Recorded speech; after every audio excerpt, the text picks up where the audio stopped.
Mr. Brian Munduvile and Mr. Makebi Zulu. Let us pray for them. Let us continue praying for them. Let us continue standing in the gap for them. If you support Mr. Munduvile, you support Mr. Makebi Zulu. Let us continue praying for them. They'll win the elections. I've said that before and I'm not backing down on what I have said. But they still need our prayers. They need our prayers now, and we need to pray for them that they continue their bromance. The bromance that we never saw coming. If today you asked Mr. Munduvile, or vice versa, Mr. Makebi Zulu, that if somebody had told you that today you would be working hand in hand with Mr. Munduvile as president and vice, they would have said, no ways.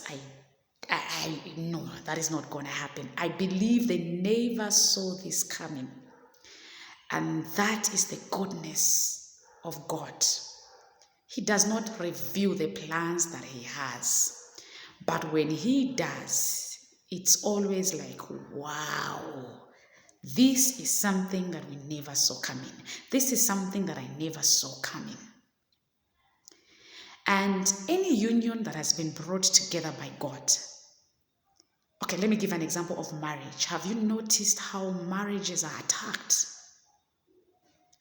Marriage is one of the things that is mostly attacked by the devil. Why? It's because it's a covenant from God. That is why it is attacked by the devil. It's a covenant from God. So anything that has got an involvement of God, there is always attacks. You know, I received a message, a revelation, I think that was last week, and I've shared with only a few people.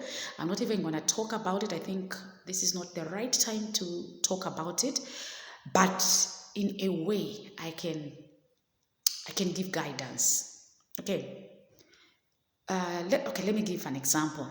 And maybe now this is just some timely advice to somebody who is listening to me right now. And maybe what I'm talking about, you never know, maybe it might help somebody. And they'll remember me one day and they'll go like, oh, I saw that lady at one time talk about this and that.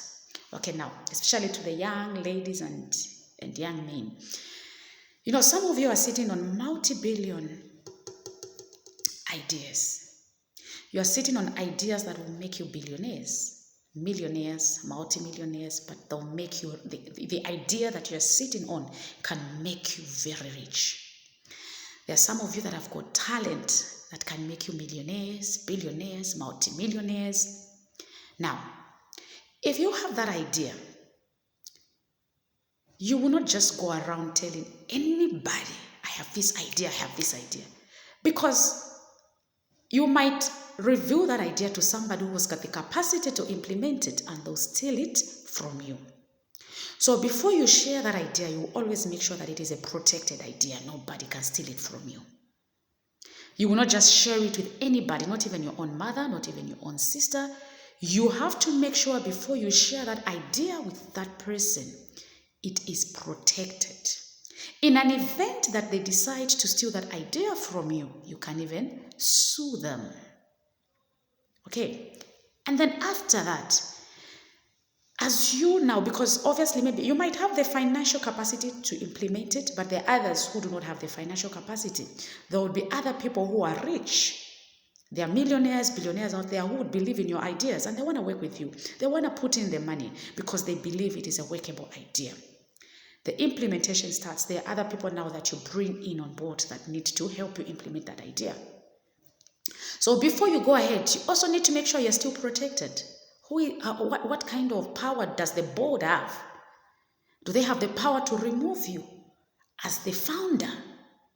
So you make sure that even the laws, the constitution of the organization or whatsoever it is, the laws over the project that you are implementing, you are protected as the founder.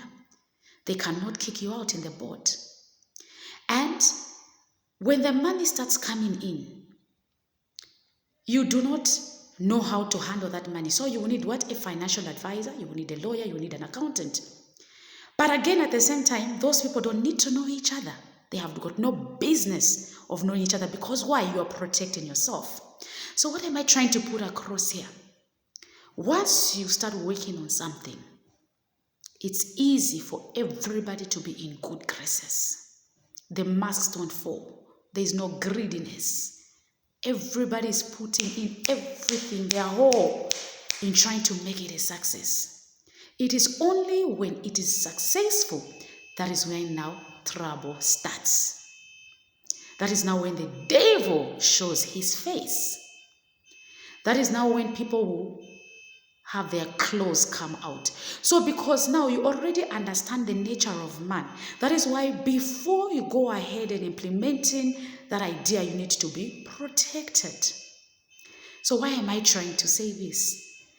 These are two people that have been brought together by God. There's love. Everybody is coming together with one cause. We have to win the election. Okay? But they have not reached that place where there is milk and honey yet. It is only now when you reach that promised land that God said, I will take you to. That is now when the true colors come out. So that is why I'm saying these are people that have been brought together by God at a time like this. They have got a purpose. And because they've got a purpose for Zambia, the devil is just near. He's nearby, trying to figure out whom he can use to bring, maybe, I won't talk much, okay, but just somebody that he can use. So, which is why it is always important to pray for our leaders. Pray for our leaders. Mr. Mundubile and Makebi Zulu will enter State House after 13th of August, but they need our prayers. And the thing is that they're both men. I don't know, but I think they do pray, I guess, but there's always something about how, women, we are more prayerful than men. Okay, we always stand in the gap for our men. So in a certain way, they might not fully be that much into this kind of stuff, maybe of saying, pray. But if we pray for them, they will always be protected. When God has gifted you something, protect it. I've heard people saying that they don't, like, maybe they meet somebody, they're dating somebody who is treating them well, and they will never post that person online. Why? It's because they're protecting it. Because they know once people see who is making her happy, who is giving her that glow, the devil is near. There's always somebody thinking, let me destroy that. So these two people have been brought together by God, and they need our protection through prayer. Let us have that habit of praying for our leaders. Mr. Makebi Zulu and Mr. Brian Mundubile need our prayers like never before. But always pray that even after the 13th of August, let them not forget where they have come from. Let them not forget that it can only be God who made it possible, who made it this way, that they will cross paths in this way and work together, president and vice. It is not a mistake. It's ordained by God. It's a season for Mr. Makebi to be vice and Mr. Mundubile to be president. And they are in alignment with God's purpose for the nation of Zambia. So let us pray for them, and let us continue praying for them even after the 13th of August. I didn't even want to put out this word, but I don't know, for some reason I just had to come out, because there are certain things that have been happening, but I don't want to talk about it anyway. It's okay. I'm protected by God. I'm covered with the blood of Jesus. So everybody, God be with you. May He protect you, and may He cover you with the blood of Jesus. May you be under His wing. Good night.